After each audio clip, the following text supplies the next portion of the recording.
So let's start with Tesla today, because you've been outperforming the markets pretty handily because of a lot of your investments, not the least of which is Tesla. Tesla crossing over $1,000 a share, which is pretty remarkable when you consider that you own almost 6 million shares of Tesla for a valuation of about $6.1 billion.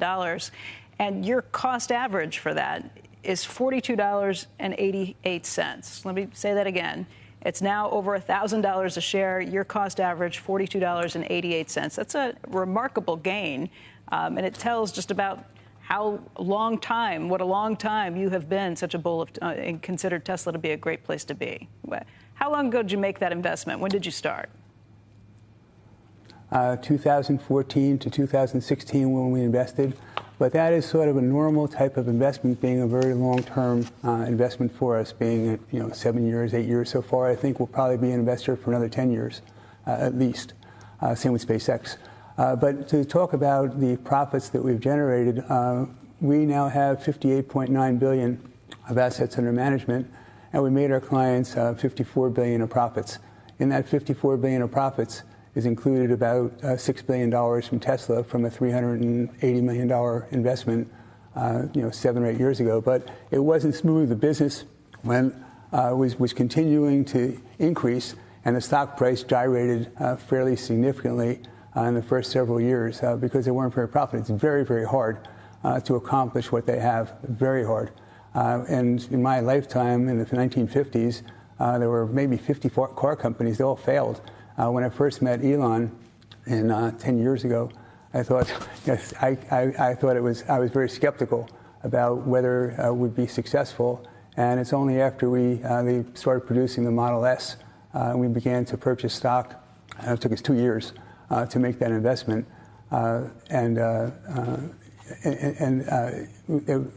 Before we made the investment, we went to visit and spoke to him regularly.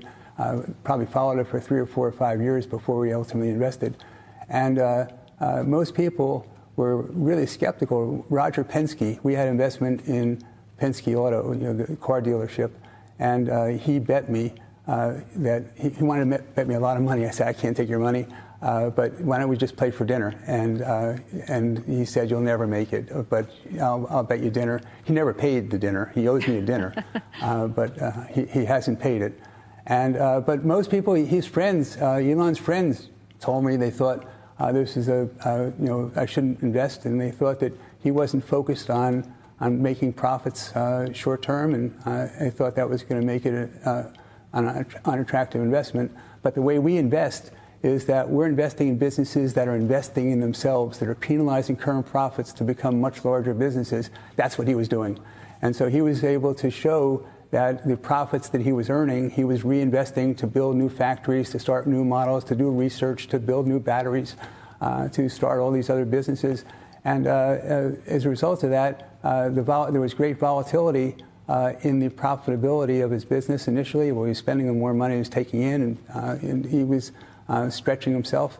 But ultimately, he now has a factory in Fremont, one in Reno. His one is going to open in Austin very shortly. He just opened one in China. Ron, that does raise the question. I mean, you've made almost $6 billion on this investment. You say that you plan to be in it maybe another 10 years. How key is that investment? How key is Elon Musk to that investment? Would these companies, Tesla and SpaceX, which you also have a stake in, would these companies be the same without him? Right now, they wouldn't. And so the risk that we have, the biggest risk I think we have, is his health. He works, incredibly hard. There's a picture on the internet when he's living in Boca Chica in Texas right now by SpaceX, which we're going to see next week. I haven't been there yet. And he's living in it must be like 500 square feet, and with a little white picket fence around it, right on the factory grounds and the launch grounds. It's, television, I'm sure, and well, I don't know if he has a television actually, but there's air conditioning. And there's a little kitchen and a bed, and that's it. And he sleeps 5 hours a day, and he works 19 hours a day. I mean, unbelievable what he's doing. And so I can't wait to see that. And I've seen pictures and everything and spoken about it, but I'm really excited about that. So short term, that's the risk. And, he's healthy, and I'm hopefully he stays healthy for a really long time. He's got big plans. He said he wants to die on Mars, not landing on Mars, but after living there. But I think that he's healthy and working hard and brilliant guy and inspiring. Because of him, this is, with SpaceX, the two most popular companies for engineers when they graduate to work for. It is, look up in these surveys, the most popular place to get a job is in Tesla and SpaceX. They just had, so this is the Tesla Impact Report from 2020. And so all you have to do, it's 80 pages. I tell my friends, read this report. This is why you own Tesla. Read this report. And if you read the report, there's not any way you're ever going to sell it. So the first 30 or 40 or 50 pages are about the prospects for the business and the opportunities they have. And then it has 30 pages on ESG and how they treat people. So if you read that, you say, first of all, the first part is so clear about the opportunity, and it's so hard to accomplish what he has. And then when you read about how he's treating people and the social betterment he's creating for humanity, there would not be electric cars were it not for Elon Musk. In fact, you probably wouldn't be into space the way you are right now if it were not for Elon Musk. So this guy is dedicating himself to making the planet and humanity able to survive. So it's really remarkable things that he's done. And people say all the time to me, go ahead, I'm sorry. Well, Ron, they say all the time, well, how can you stand up against large automobile companies? How come they can't do this? Why are other companies unable, with all the massive distribution and manufacturing that they have, why can't they do what he's done? And the answer is pretty simple. You just reported last week that Herbert Diess, who is the chairman of Volkswagen, had a meeting of 200 executives of Volkswagen, and this is a week ago, and said he invited a special guest to address his 200 executives, and the special guest was Elon Musk. Elon Musk was invited by Herbert Diess to talk to the executives of Volkswagen. Why? Because he said that he was trying to pivot his business from making internal combustion engine cars to making electric cars. And he said, the hardest, toughest, fiercest competitor we have is Elon Musk. You have to learn from him. Hey, Ron, less of an investing question and maybe more of a policy question, but hoping you'd weigh in. You've obviously had an enormous amount of success, and we often call you a billionaire investor. What do you think of this new tax plan that could tax unrealized gains? I don't know if you would be one of the 700 or not, but Elon Musk surely would be. It feels like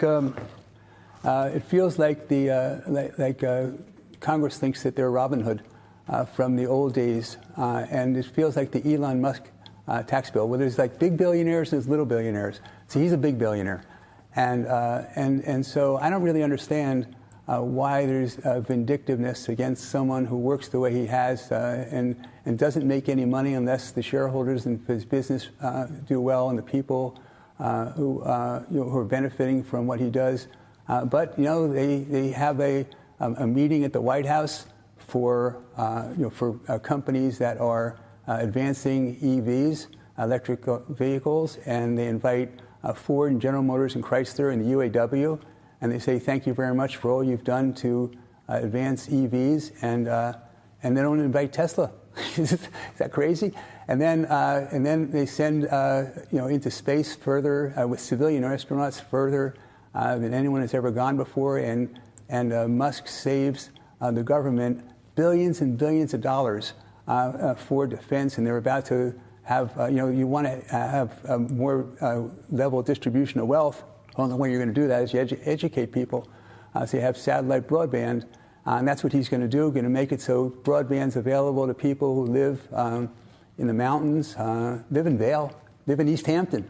That broadband's not so good. So he's going to make it available, and yet when we have this incredible feat, where it's a science expedition. So to go to space, the edge of space, 60 miles, and return, that's okay. It's good. But to go into orbit is probably 1,000 times harder.